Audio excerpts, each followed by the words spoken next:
Subscribe करें हमारा YouTube channel और सबसे पहले नए वीडियोस देखने के लिए क्लिक करें नोटिफिकेशन बेल पर। ब्रह्म पिता परमात्मा पूर्ण ब्रह्म सारी सृष्टि के रचनहार कुल मालिक कबीर परमेश्वर जी की असीम कृपा से आप जी सत्संग सुनने के लिए उपस्थित हुए। भक्ति मुक्ति के दाता सतगुरु ये भटकत प्राण फिरंदा, उस साहिब के हुक्म बिना नहीं तरवर पात हिलंदा। उस परमेश्वर की असीम कृपा से, उस तत्ब्रह्म की रजा से आप जी यहाँ पहुँच पाए हो। पुण्यात्माओं, सत्संग में आने से हमें ये ज्ञान होता है कि मानव शरीर हमें किस लिए प्राप्त हुआ था। जब तक हम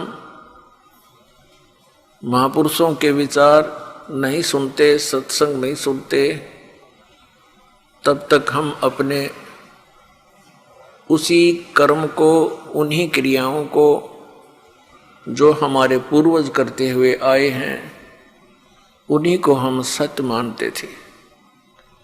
संतानों उत्पत्ति, उनकी परवरिश करना, उनके विवाह आदि कर देना, फिर उनके संतान की कामना करना, फिर बेशक मर जाए कोई प्रॉब्लम नहीं।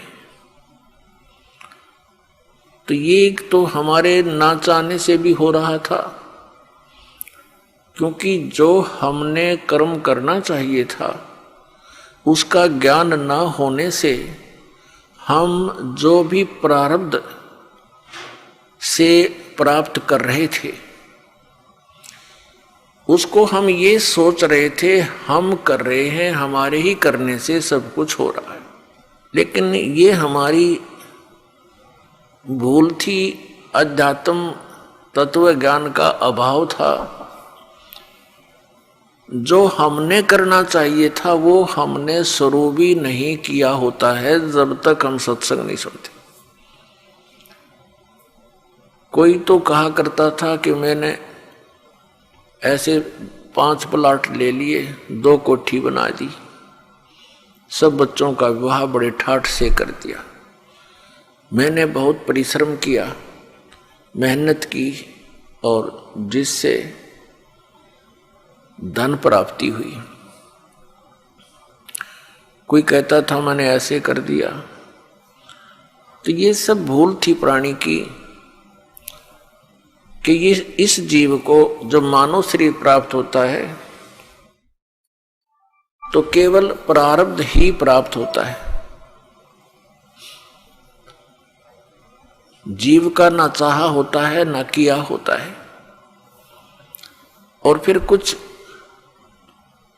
वृद्ध व्यक्ति बैठकर आपस में चर्चा करते हैं, गोष्ठी किया करते थे, एक दूसरे की कुशल मंगल पूछा करते थे। तो बताते थे कि मेरे जो है ना 2 लड़के थे, 2 लड़की, 2 लड़के 2 लड़की हुई, दोनों के परमात्मा ने संतान दे रखी है, पुत्र पुत्रियां सबको प्राप्त हैं, सबका विवाह कर दिया है, मेरा काम पूरा हुआ, अब बेशक भगवान उठा ले। अब इतना ही ज्ञान था उन भोली आत्माओं को कि बस काम पूरा हो गया, संतानों उत्पत्ति, उनकी परवरिश, विवाह, फिर उनका भगवान ने संतान दे दी, बस अब हमारा काम पूरा हुआ। तो पुण्यात्माओं, जो हमारा काम था वो तो हमने शुरू भी नहीं किया, और जो हमने किया वो होना ही था।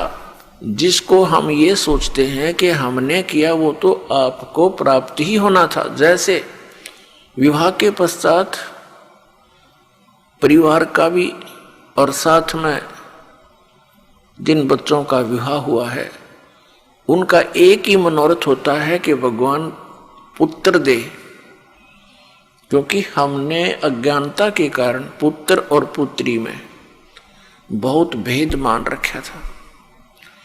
इसका कारण हमारा अध्यात्म ज्ञान ही था। लेकिन पुत्र और पुत्री में कभी भी हमारे मन में स्वप्न में भी ये नहीं आना चाहिए कि कोई अंतर है। एक ही मिट्टी के खिलौने हैं, एक ही जैसे विचार हैं, और हमारी ममता भी बच्चों में एक ही जैसी होनी चाहिए। विचार हमारे उच्च होने चाहिए, परमात्मा जो दे उसमें संतुष्टि होनी चाहिए। अध्यात्म ज्ञान न होने से हम 90% दुखी रहते हैं।